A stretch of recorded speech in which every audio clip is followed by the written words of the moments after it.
Sorotan lain, sidang gugatan Citizen Lawsuit ijazah Jokowi digelar di Pengadilan Negeri Surakarta, Jawa Tengah dengan agenda pembuktian. Kuasa hukum Jokowi tengah memikirkan opsi pinjam barang bukti apabila di persidangan diminta menunjukkan ijazah asli Jokowi.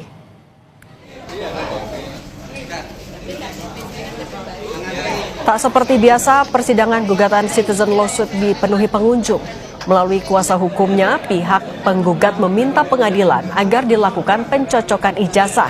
Sementara pihak Jokowi mempertimbangkan untuk meminjam ijazah dari Polda Metro Jaya.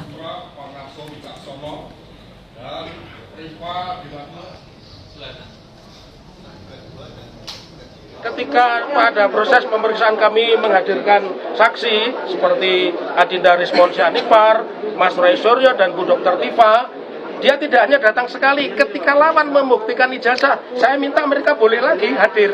Ini kan tidak pernah terjadi di peradilan kita, maka saya ingin yang seperti itu. Itulah yang saya inginkan, yang namanya cross examination, dan itulah yang diajarkan oleh undang-undang baru kita. Yang punya kewenangan apakah Polda Metro berkenan atau tidak untuk memberikan kesempatan kepada kami selaku kuasa hukum Pak Jokowi untuk berpinjam terhadap alat bukti yang saat ini dijadikan barang bukti oleh penyidik pejabat Polri. Merasa perlu ada uji lab for pembanding, Roy Suryo CS mengajukan permohonan uji laboratorium forensik independen terhadap ijazah Presiden ke-7 Republik Indonesia, Joko Widodo, kepada penyidik Polda Metro Jaya. Sementara kubu Jokowi yakin hasilnya akan tetap sama dengan lab for Mabes Polri.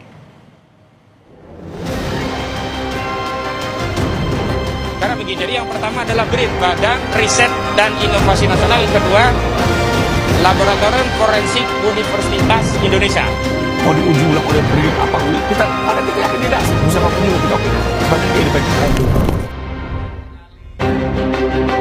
Kubu tersangka klaster kedua kasus fitnah ijazah palsu Jokowi yakni Roy Suryo, Rismon, dan Dr. Tifa kembali memaparkan kecurigaan mereka atas ijazah Jokowi yang diperlihatkan dalam gelar perkara khusus di Polda Metro Jaya. Roy bahkan meyakini emboss dan watermark UGM tidak nampak jelas di ijazah.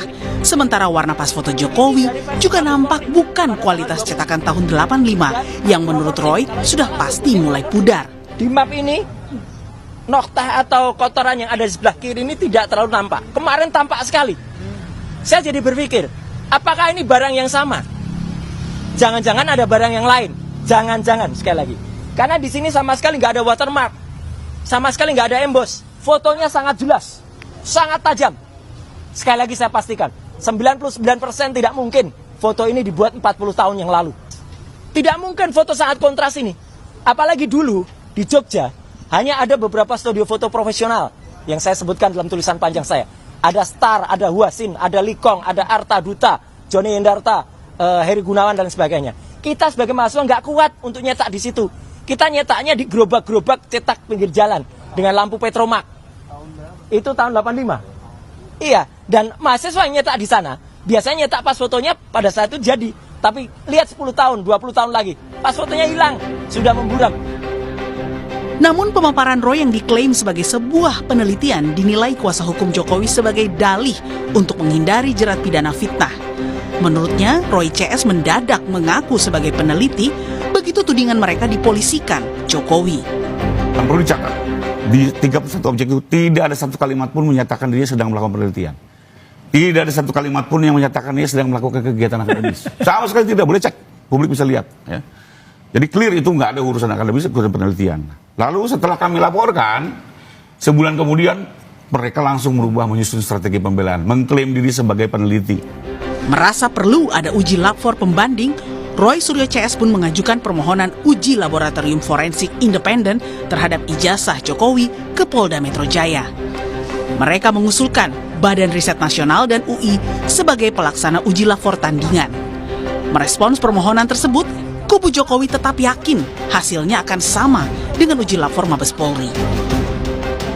Dalam konteks datang untuk meminta agar diadakan tes laboratorium forensik yang bersifat independen, yang hasilnya itu bisa kredibel, akuntabel, transparan, dan ini bisa dipertanggungjawabkan oleh para pihak, dan tidak ada lagi pihak-pihak yang mengklaim itu tidak mewakili aspirasi begitu. Jadi yang pertama adalah BRIN, Badan Riset dan Inovasi Nasional. Yang kedua, Laboratorium Forensik Universitas Indonesia. Dua pilihan ini bisa diambil oleh penyidik siapa yang akan ditetapkan sebagai institusi untuk melakukan uji lab yang sifatnya independen. Mau diuji ulang oleh BRIN apa karena kita yakin dia asik, siapapun juga kita oke. Sepanjang dia independen. Sepanjang independen ya. Saya nyambung aja lab. Artinya apa? Soal identik tidak identik. Apakah bisa membuktikan palsu tidak palsu? Tidak juga. Ya, itulah makanya. Ini kan suatu pengetahuan dasar dan beliau sepakat. Waktu keluar lapor dari Babes dia bilang itu bukan palsu tidak palsu, itu identik tidak identik. Nah, jadi kembali lagi diuji pun oleh lab lain belum tahu palsu tidak palsu. Karena dia menjawab identik tidak identik. Maka akhirnya apa? Biar di pengadilan semuanya selesai.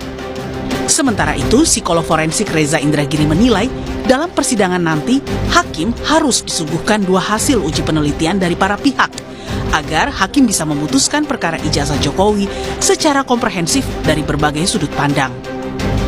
Mabes Polri, Polda Metro Jaya ataupun Puslap 4 semestinya kita anggap sebagai lembaga yang independen. Harusnya. Tetapi sekian banyak hakim dalam sekian banyak referensi juga mengingatkan bahwa kita tidak boleh a priori terhadap pihak manapun di ruang sidang. Pihak sebelah, terdakwa dan penasihat hukumnya juga harus punya kesempatan mengajukan klaim yang setara. Sampai pada akhirnya di meja majelis hakim tersedia 2 versi kebenaran saintifik. Versi terdakwa dan versi jaksa penuntut umum. Biarkan hakim yang pada akhirnya membuat putusan. Sebelumnya, saat dikunjungi relawannya pada Jumat lalu, Jokowi mengaku siap memaafkan beberapa terlapor pencemaran nama baik kecuali 3 orang, yakni Roy Suryo, Rismon Sianipar, dan Dr. Tifa. Tim Liputan, Kompas TV.